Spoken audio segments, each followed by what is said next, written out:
Hello everyone and welcome back to another Figurehead Reviews video, and today we are taking a look at the Marvel Legends Target exclusive Black Widow. Here we have Black Widow displayed in the front window with all of her various accessories, and at the bottom the Black Widow Deadly Origin name there, which was the title of the miniseries from 2010 that inspired this look. On the side, we get some very cool artwork, which is also from that miniseries. This was one of the variant covers, and it looks very cool, and it is going to be the same on both sides.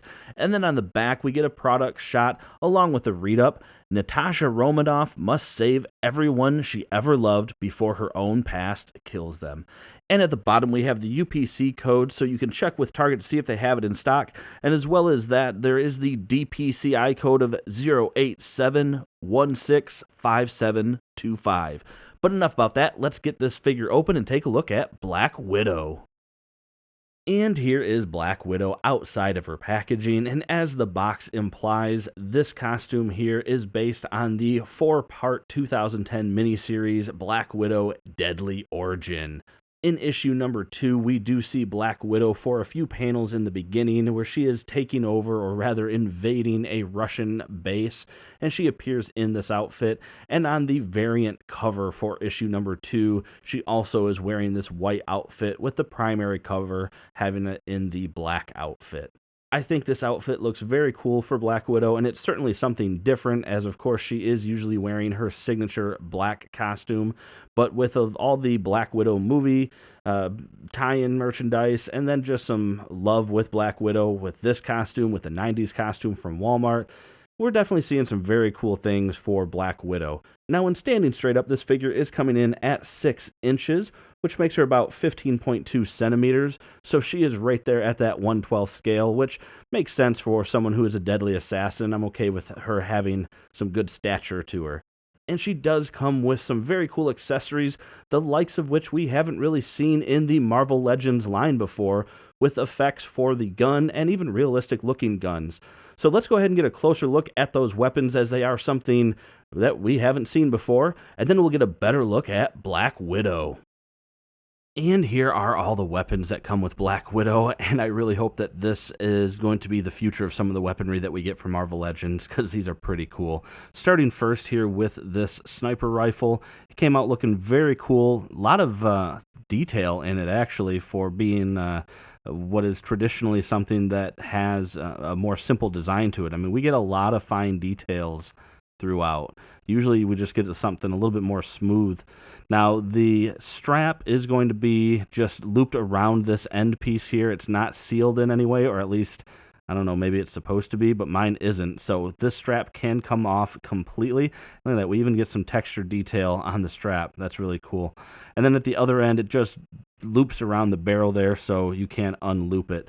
Now, at the end of the gun, we do have this small hole here, so that way you can port in some of the new blast effects that we get with Black Widow, and that is something that we haven't seen before, and I'm really excited for these, actually. They add a whole different level of detail to this. And we also have the smoke effect, which we'll see how well it shows up here with some of the white light.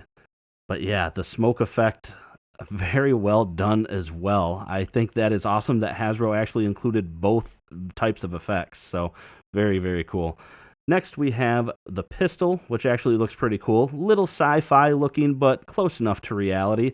And then this, of course, has the port in the end as well, so you can put those same blast effects in there, both the smoking gun and the shooting effect. And yeah, it just looks good. I like it.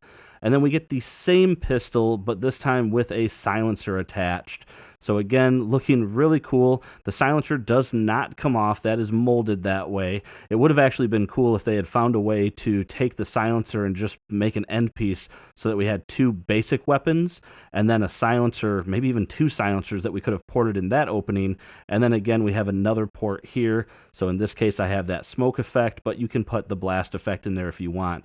But I think that would have really been the better option if I were Hasbro, to have given us two of the standard guns and maybe even two silencer barrels so that we can port the silencers into the gun and then port a blast effect into the silencer if we wanted to. But as it is, still really cool setup that we got from Hasbro on this, so I don't want to complain too much because I do still like it.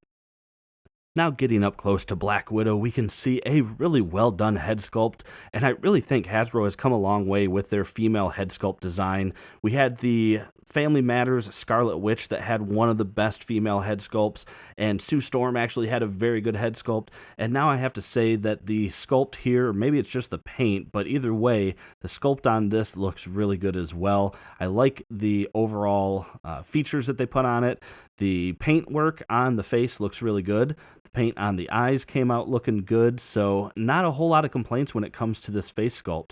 We get the hair kind of flowing back, and we even get some subtle shading throughout the hair just so that we get a little bit more detail there, and I really do I do like that. Now, the neckline you can see is actually glued in place, so I imagine this body is potentially reused for some other characters. I'd actually have to check, does Misty Knight use this? Maybe Misty Knight has this. I don't know, but either way, that chest piece is glued in, and then I don't know how good it's showing up here. I'm trying to do the black background, but one of my biggest gripes is the plastic used for the lower torso is not the same as the rest of the figure, which leads to this pearlescent color. And let's see if maybe turning the lights down, I don't know if that'll help or not.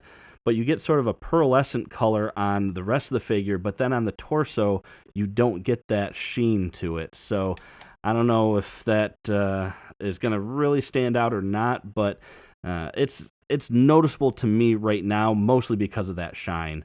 But the rest of the sculpt work and everything is pretty standard, just some subtle line work. No paint, of course, other than we have the Black Widow iconic belt with her logo, which is crooked on mine, so that's a bit of a bummer. And then, of course, we get her gauntlets that look very cool. Is that a molding error? No, that's a molding error. Thought maybe she actually had something molded in on those gauntlets, but nope, she doesn't. Legs came out looking good. Shoes came out good. Thank God we got rid of heels, which I don't know if she wears heels in that series anyway, but I hate the heels. But overall, it's a basic design for the figure. Not a whole lot of paint going on. Just that really does bug me a lot. Now, looking at the articulation, the head can go side to side, but her cheek is going to hit the top of her collar, and the hair does kind of impede that as well. She can look down, though, quite a ways, but the hair will stick up. But that collar is going to stop her from looking back, along with the hair as well. You do have arms that can come up quite a ways, actually. Let's see, yeah, they can come up quite a ways indeed. Full rotation. You do not have a bicep swivel, but you do have a single jointed elbow with swivel at the elbow. And then we do have a hinge and rotation on both the hands, but I will point out on her right hand, she does have the side-to-side type of rotation, which is really good for handling weapons. So I'm glad that they gave us this type of, or not rotation, sorry, the hinge. So I'm really glad they gave that to us. She does have a diaphragm joint, which can go back quite a ways. Forward, not too bad. You get a little hunchback there. You get a little bit of shift side to side, but rotation is a bit limited. When you start to rotate it, it gets really tight right here. I feel like it's getting into the plastic, so I don't want to dig too far into that. She has legs that can come apart about that far, kick forward that far, backwards not much at all, upper thigh cut, double jointed knees, and then she does have a hinge and ankle pivot, but boy, be careful. I had to heat up the hinge, and now it feels like maybe with the pivot I'm going to have to heat that up too because it doesn't want to pivot, so be careful with those ankles. And that is going to do it for this review, everyone. So overall, the figure is really well done, but it's still a relatively basic female figure. The head sculpt is nice, and it is essentially based on maybe roughly 10 pages of one issue of a 4-part miniseries from literally a decade ago. But it's still cool that they're kind of showing some love to the character, giving us some different costumes. So for that, I am grateful. The weapons, I really hope, like I said, that this is showing us the new era of Marvel Legends when it comes to the weapons. Of course, we have that deluxe movie, Black Widow, that comes with the Marvel Legends stand and all those blast effects. So it certainly looks like it could be the beginning of some upgraded accessories, which is going to be very cool. Good time to get into Marvel Legends. With this particular pose here, you can see why I would have liked to get 2 pistols that would have been the same, just because if you do have her dual wielding, it would look more symmetrical by having 2 either silenced pistols or 2 unsilenced pistols. That's just my opinion. And the rifle is a bit bulky to pose with. I showed some poses with it, and those were not the easiest to get it in, and it does sling around the back a little bit difficult too. I know I didn't mention that, but I mention it now.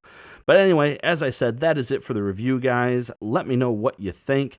Let me know if you think this format is good. I'm trying to get the reviews down. I feel like most of us aren't really as interested in my opinion as you are just wanting to see the figure and make the call for yourself. So I'm kind of shortening these reviews down to mostly less than 10 minutes. Hopefully this one, I'm rambling a lot right now, but hopefully this one will be less than 10 minutes. But let me know if you like this format, guys. Really curious.